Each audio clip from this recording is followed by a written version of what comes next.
Private school के बारे में अगर बात करें तो प्राइवेट स्कूल बहुत अच्छा स्कूल्स है, और कुछ कुछ इंस्टीट्यूट बहुत मैनेजमेंट सही नहीं कर पाते हैं, तो उनको अच्छा में काउंट नहीं किया जा सकता है।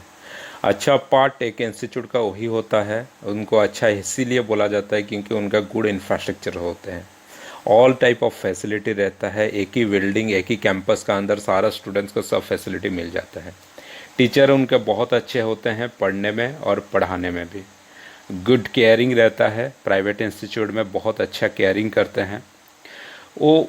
एजुकेशनल क्वालिटी एजुकेशन के ऊपर में बहुत काम करते हैं, तरह तरह का किताब लाते हैं, तरह तरह का ऑब्जेक्ट्स दिखाते हैं, वीडियो प्रेजेंटेशन दिखाते हैं, उस हिसाब से वो पढ़ाते हैं, वो जो कि बहुत अच्छा होता है। मैक्सिमम स्टूडेंट्स एक्टिविटी करते हैं ताकि वो प्रोजेक्ट हो, साइंस एक्टिविटी हो, डांस हो, सिंगिंग हो, गिटार क्लासेस हो गया, स्विमिंग हो गया, ये सारा सारा एक्टिविटी जो कि स्टूडेंट्स को सिखाना चाहिए, प्राइवेट इंस्टीट्यूट अच्छा अच्छा इंस्टीट्यूट वो सिखाते रहते हैं। डिसिप्लिन बहुत अच्छा सिखाते हैं क्योंकि उनका रूल रेगुलेशन बहुत टाइट रहता है।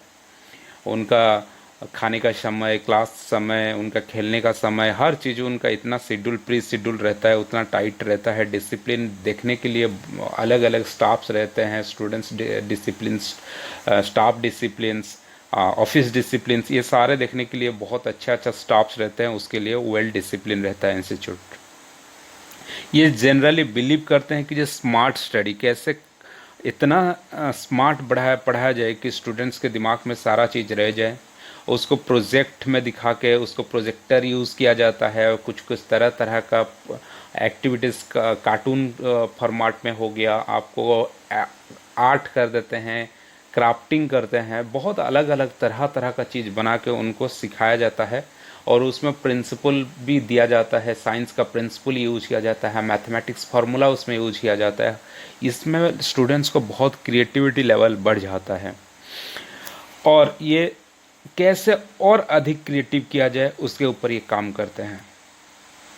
सबसे बड़ा बात है प्राइवेट इंस्टीट्यूट और अच्छा इंस्टीट्यूट में आपका बच्चा को एक ऐसा इन्वायरमेंट मिलता है जहाँ पे दूसरे बच्चा जो मिलता है वो भी कोई अच्छा फैमिली से आता है, उसका जो पेरेंट्स है वो भी कोई सक्सेसफुल पर्सन है।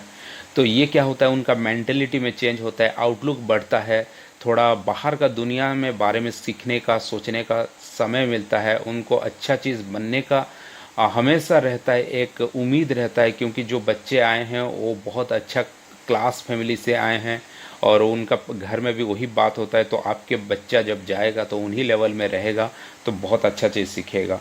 और एक तो इनका बड़ा बात होता है, time to time parent meeting करते हैं। जब पेरेंट्स मीटिंग करते हैं तो पेरेंट और पेरेंट मिलने का एक मौका मिलता है उनको। उस समय पे स्टूडेंट्स का जो भी अच्छा है वो बताया जाता है, रिवॉर्ड किया जाता है, जो भी खराब होता है वो भी डायरेक्ट बता देते हैं। तो इस पेरेंट्स को क्या होता है कि जब पता चलता है कि जब मेरा बच्चा अभी कितना ग्रो कर रहा है और कुछ प्रॉब्लम्स हो रहा है, तो उसको टाइम टू टाइम पता चल जाता है, ये बहुत अच्छा चीज़ है। लेकिन सबसे बड़ा बात है कि जो अच्छा इंस्टीट्यूट आप कैसे पता चले पहले से, क्योंकि आप अभी तक एडमिशन किए नहीं, आप ढूंढ रहे हैं कि जो कौन सा इंस्टीट्यूट अच्छा है। तो इस हिसाब से आपको कुछ पॉइंट्स से ध्यान देना पड़ेगा, जिस पॉइंट को अगर आप देखते हैं तो ये आपको लगेगा कि जो नहीं ये इंस्टीट्यूट अच्छा है। आप कहाँ पे पढ़ाना चाहते हैं, आपका शहर में पढ़ाना चाहते हैं या फिर आउटसाइड हॉस्टल में रख के पढ़ाना चाहते हैं। अगर आप आपके शहर में पढ़ाना चाहते हैं तो पहले एक डायरी लीजिए, डायरी में सारा इंस्टीट्यूट का नाम लिखिए, जितना इंस्टीट्यूट आपका शहर में है सारा इंस्टीट्यूट का नाम लिखिए। अगर आउटसाइड आप शहर का बाहर कोई अच्छा इंस्टीट्यूट है, अच्छा स्कूल है, वहाँ पे पढ़ाना चाहते हैं, वो भी लिस्ट लिखिए। और हर एक स्कूल को आप विज़िट कीजिए, डेट आप लिख के। एक इंस्टीट्यूट जाकर फाइनल मत कीजिए, आपका डिसीजन मत लग किया कीजिए। आप चाहे आपका माइंड में है कि जी इस इंस्टीट्यूट में हमको पढ़ाना है, फिर भी आप सारा इंस्टीट्यूट एक बार विजिट कीजिए, उससे आपको बहुत डाटा मिल जाएगा। सेकंड, जब आप इंस्टीट्यूट जाए तो कुछ पॉइंट को आपको फोकस करना है, मैक्स मतलब कि वेरी वेरी इंपॉर्टेंट, ये पाँच पॉइंट को आपको देखना है। पहला हो गया आपका, उनको गेट का देखिए। गेट अगर पूरा सिक्योरिटी है, टाइट है, यानी कि वो इंस्टीट्यूट में आप बोल सकते हैं कुछ ना कुछ आपका बेटा या बेटी को सिक्योरिटी आगे जाके मिलने वाला है। गेट में आपको पता चल जाएगा अंदर का पार्ट कैसा है। गेट देखने में सुंदर होना चाहिए, सिक्योरिटी सिस्टम पूरा टाइट होना चाहिए, जहाँ पे बैठना चाहिए वहाँ पे बैठा है। डिसिप्लिन वहीं से पता चलता है पूरा इंस्टीट्यूट का। फिर आपको जाना है, देखना है टॉयलेट। मैं जो जो बात बता रहा हूँ ये सही सही में इंस्टीट्यूट का मतलब कि जो मिरर होता है यही से पता चलता है कि इंस्टीट्यूट कितना डिसिप्लिन है। आप उनका टॉयलेट जाइए, टॉयलेट उनका साफ सुथरा, सैनिटाइज्ड और वेल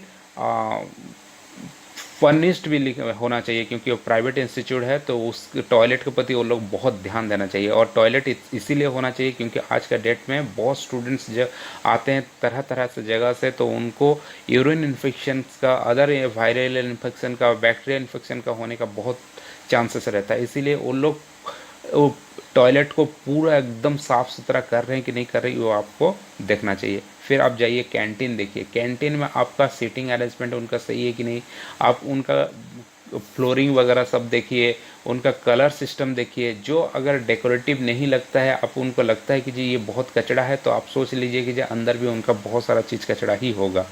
फिर आपको जाके वेरी इफेक्टिवली एक चीज़ को देखना है, वो है नोटिस बोर्ड। नोटिस बोर्ड भी बहुत सुंदर होना चाहिए। उनका जो भी नोटिस है वो देखिए, उसमें डेट वाइज देखिए, एक दो को नोटिस भी पढ़िए। उन नोटिस से पता चल जाएगा कि जी उनका कितना क्वालिटी है नोटिस लिखने में और लोगों को बताने में, समझाने में। स्टूडेंट्स के एक्टिविटीज़ का कुछ फ़ोटो वगैरह लगा हुआ कि नहीं लगा हुआ है, ये सारा डिटेल्स देखना है। ये 5 पॉइंट देखने से आपका कॉलेज का सारा सिस्टम्स पता चल जाएगा, ये सही है कॉलेज की नहीं है, स्कूल हो या कॉलेज हो, चाहे जो भी हो, आप देख सकते हैं। उसके बाद वो सारा चीज़ आप डायरी में लिखते चलिए, क्योंकि आप डायरी में जो नोट किए हैं वो डायरी में सारा चीज़ को एक एक पॉइंट लिखिए, उसका रिव्यू लिखते चलिए। गेट का क्या रिव्यू है, टॉयलेट का क्या रिव्यू है, कैंटीन का क्या रिव्यू है, नोटिस बोर्ड का क्या रिव्यू है। ये 4 पॉइंट मैंने बताया। नहीं सॉरी, रोड एक ठो और एक ठो रोड देखिए, गेट और गेट से बिल्डिंग के बीच में जो रोड है वो रोड कैसा है, ये 5 पॉइंट पे आप देखिए। Gate, road, toilet, canteen, notice board, ये 5 पॉइंट देखिए बढ़िया से।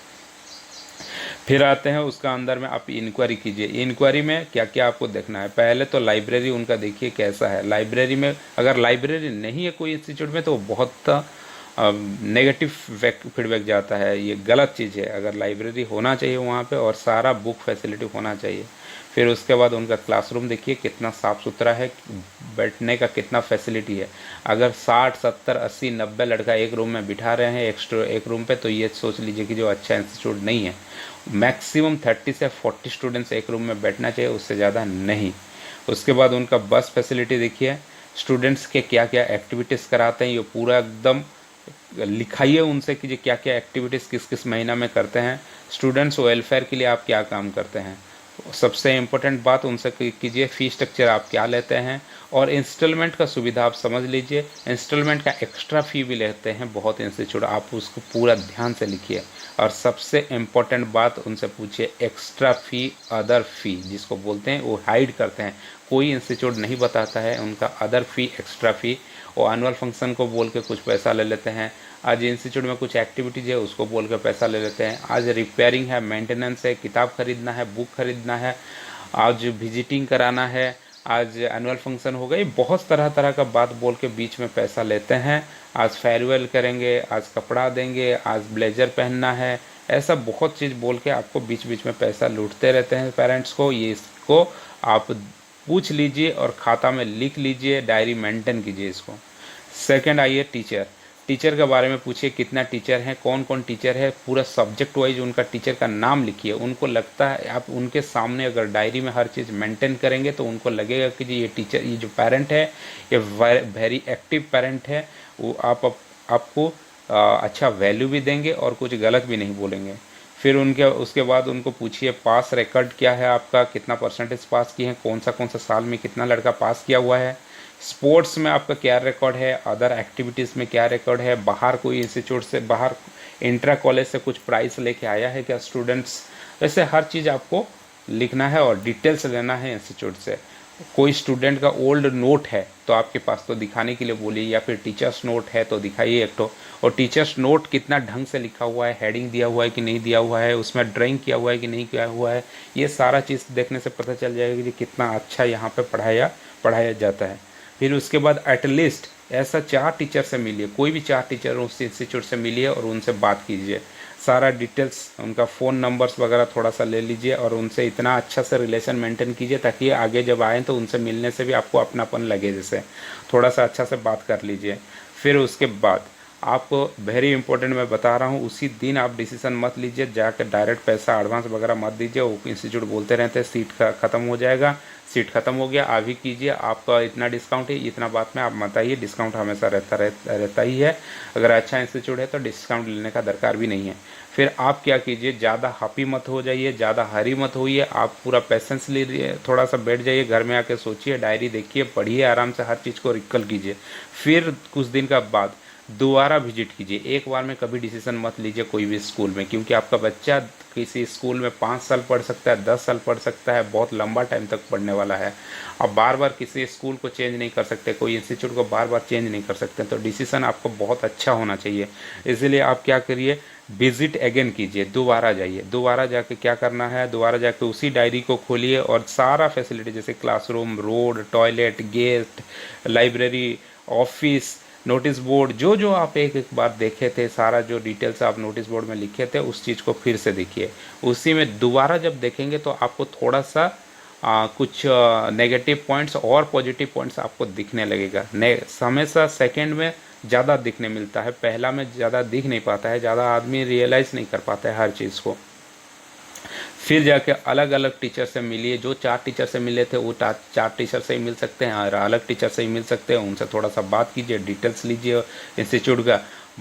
अलग अलग लोगों से बात करने से उनका मोटो पता चलता है, उनका खुशी पता चलता है, उनका मोटिवेशन पता चलता है। उसी से पता चलता है कि जो इंस्टीट्यूट स्कूल कितना अच्छा, कितना पॉजिटिवली वो चला रहे हैं, उनका जो ओनर है, उनका प्रिंसिपल है, कैसा है, वो सारे बीच में पता कीजिए। फिर उसके बाद कुछ अगर हो सकता है तो कुछ स्टूडेंट्स अगर कहीं पे विजिट कर रहे हैं, घूम रहा है, खेल रहा है, तो उस स्टूडेंट से थोड़ा सा बात कीजिए जो एग्जिस्टिंग जो पढ़ रहे हैं अभी। वहाँ से पता करने से क्या होता है, आपको पूरा डिटेल्स पता चलता है, वो स्टूडेंट से अच्छा बोल सकते हैं। ऐसा नहीं कि जो आप उनसे पूछेंगे तो वही फाइनल डिसीजन होगा, वो हो सकता है उसका मेंटलिटी के हिसाब से कुछ बोल दे तो कोई फाइनल नहीं है, कोई नेगेटिव बात भी बोल सकता है। लेकिन आपको मैंने जैसे कि जो 4-5 बात बताया, सेकंड टाइम अगर विजिट करते हैं तो बहुत अच्छा चीज़ आपको मिल जाएगा। ठीक है, अगर ऐसा इंस्टीट्यूट है जहाँ पे पास करके प्लेसमेंट मिलता है तो प्लेसमेंट का तो डिटेल आपको लेना ही है। और ऐसा स्टूडेंट्स का भी कॉन्टैक्ट नंबर मांगिए जो बाहर काम कर रहे हैं। उससे क्या होता है कि जो आप एक बार फ़ोन करके बात भी कर लेंगे कभी फुर्सत में, तो आपको पूरा डिटेल्स पता चल जाएगा। तब जा प्राइवेट इंस्टीट्यूट में कुछ डिमेरिट्स भी हैं, लेकिन वो सारा इंस्टीट्यूट में नहीं होता है, कुछ कुछ इंस्टीट्यूट में होता तो है ज़रूर। जैसे कि एक तो फीस इनबैलेंस होता है, उनका बोलते कुछ फ़ीस है और बीच में तुरंत बढ़ा देते हैं। उनका कमिटमेंट सही नहीं रहता है। जिससे आप डील करते हैं उससे बात करके फाइनल का लिख लीजिए, एक तो उनसे फीस स्ट्रक्चर मांग लीजिए, प्रिंटेड वाला कॉपी सिग्नेचर के साथ। नहीं दे रहे हैं तो ऐसा कमिटमेंट कीजिए, बाद में आप जैसे कि ज़्यादा पैसा देने से, ज़्यादा बढ़ाने से आपको पहले से बोले और फ्रीक्वेंटली ना बढ़ाए, ये एक तो बहुत डिमेरिट रहता है इंस्टीट्यूट में। और एक तो प्राइवेट इंस्टीट्यूट में कभी कोई कोई इंस्टीट्यूट में होता है वो कंप्लेन ज़्यादा जल्दी लिस्टिंग नहीं करते हैं।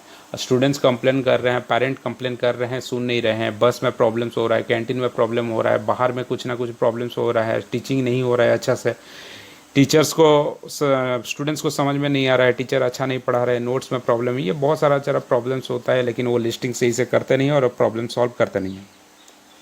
और एक बड़ा प्रॉब्लम जो होता है, स्टाफ फ्रीक्वेंटली चेंज होते हैं। अगर किसी इंस्टीट्यूट का मैनेजमेंट अच्छा नहीं है तो स्टाफ वहाँ पे ज़्यादा दिन टिकते नहीं हैं और चले जाते हैं। नया नया स्टाफ आने से क्या होता है कि जो बिलोंगिंगनेस नहीं रहता है स्कूल के प्रति, इंस्टीट्यूट के प्रति, स्टूडेंट्स के प्रति, केयरिंग ज़्यादा अच्छा नहीं हो पाता है। तो पर्सनल केयरिंग में बहुत प्रॉब्लम्स होता है। स्टूडेंट्स को चाहिए पर्सनल केयर, जितना अच्छा केयरिंग होगा, जितना अच्छा से मिलेंगे टीचर्स, उनको अच्छा अपनापन लगेगा, खुशी लगेगा इंस्टीट्यूट में और पढ़ने में अच्छा लगता है। अगर स्टाफ तुरंत तुरंत फ्रीक्वेंटली चेंज होंगे, कोई इंस्टीट्यूट के लिए अच्छा पार्ट नहीं होता है। उसके बाद नो फेयर कमिटमेंट है, जो भी कमिटमेंट करते हैं वो कभी फेयर नहीं करते हैं। बोलेंगे मेरा बस जाएगा एक पॉइंट तक, लेकिन जाएगा नहीं, 2-3 दिन जाकर नहीं जाएगा। बोलेंगे कि जो अपना फैसिलिटी ये है, हम ये करते हैं वो करते हैं, फैसिलिटी का 3-4 को 5 को बोल देंगे अच्छा अच्छा, लेकिन करने का टाइम पे कुछ नहीं करेंगे। तो ये इनका फेयर कमिटमेंट नहीं होता है। लेकिन ये सारा इंस्टीट्यूट में ऐसा नहीं होता है, कुछ कुछ इंस्टीट्यूट ऐसे बदमाशी करते हैं। चूज करना है आपको कौन सा इंस्टीट्यूट अच्छा है।